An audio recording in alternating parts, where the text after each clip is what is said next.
Halo, saudaraku, di mana saja berada, kita bertemu kembali pada kesempatan ini. Senang sekali saya dapat menjumpai saudara-saudaraku kembali.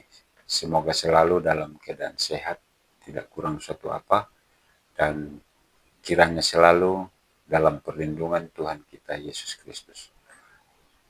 Pada kesempatan ini, saya ingin mengajak kita berdiskusi tentang mekanisme pra-peradilan.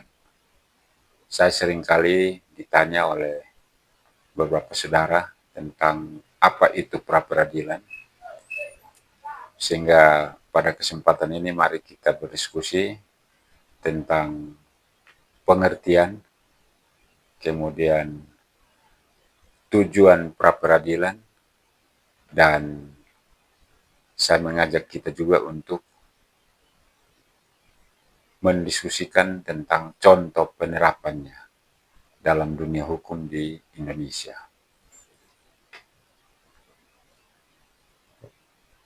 Sebagaimana kita ketahui bahwa pra-peradilan itu diatur dalam pasal 77 Kitab Undang-Undang Hukum Acara Pidana atau KUHP yang mengatur tentang sah atau tidaknya penangkapan, penahanan, penghentian penyidikan, dan penghentian penuntutan.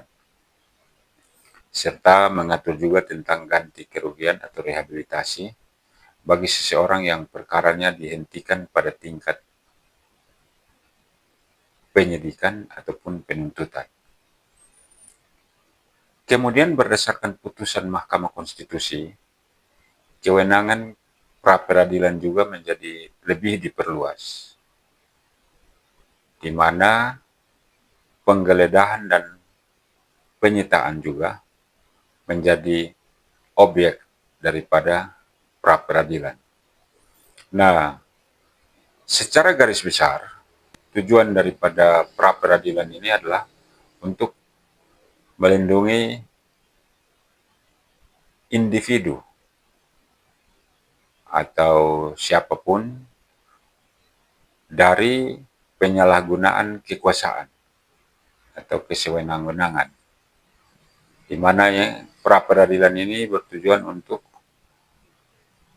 pengadilan negeri menguji tindakan aparat dalam proses penyidikan dan penuntutan apakah telah sesuai dengan ketentuan undang-undang yang berlaku. Nah, bagaimana contoh penerapannya? Ini juga tentu perlu kita diskusikan, karena banyak saudara-saudaraku yang sering bertanya-tanya tentang bagaimana mekanisme pra-peradilan itu dilaksanakan.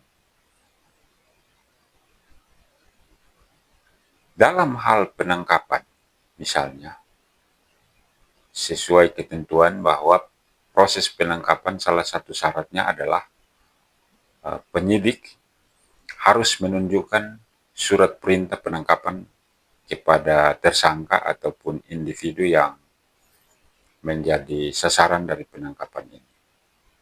Nah, dalam hal misalnya penyidik tidak menunjukkan surat perintah penangkapan tersebut, ini menjadi soal lain kalau terjadi proses tangkap tangan.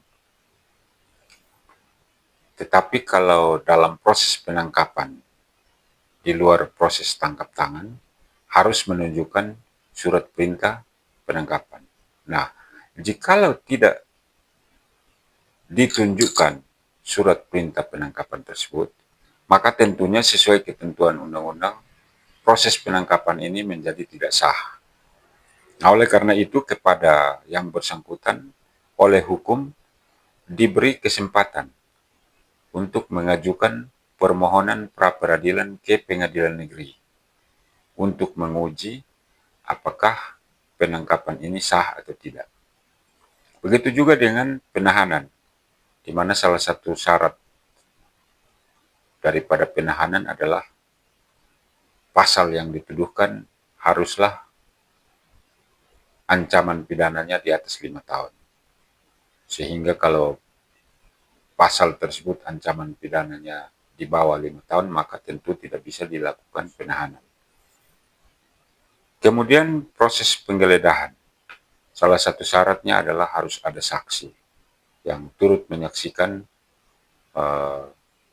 proses penggeledahan atau penyitaan tersebut. Dan tentunya harus atas izin dari Ketua Pengadilan Negeri.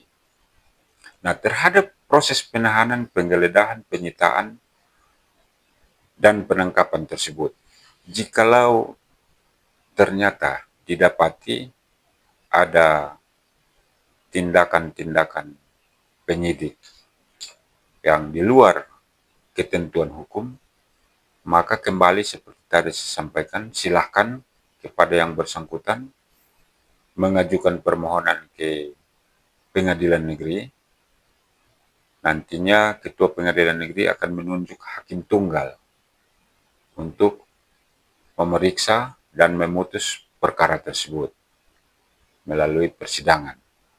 Di situ dalam persidangan tersebut akan diuji apakah penangkapan ataupun penahanan ataupun penggeledahan dan penyitaan tersebut sah ataukah tidak. Jika dilakukan ternyata telah sesuai dengan ketentuan undang-undang, maka tentunya menjadi sah. Namun apabila ternyata dalam persidangan tersebut terbukti bahwa ada hal-hal yang dilakukan bertentangan dengan ketentuan peraturan perundang-undangan yang berlaku, khususnya KUHP, maka tentunya hakim akan memutuskan bahwa tindakan tersebut tidak sah sehingga penyidikan tersebut haruslah dihentikan. Menyatakan batal surat perintah penyidikan tersebut. Nah, ini mungkin contoh sederhana penerapan pra-peradilan sehingga dapat kita ketahui, dapat dimengerti bersama-sama, sehingga ketika dalam kehidupan sehari-hari ternyata didapati seperti ini, silahkan masyarakat atau individu warga negara yang bersangkutan mengajukan permohonan pra-peradilan karena telah diberi hak untuk mengajukan permohonan pra-peradilan tersebut ke Pengadilan Negeri dan hakim akan memutuskan sesuai dengan fakta persidangan yang ada.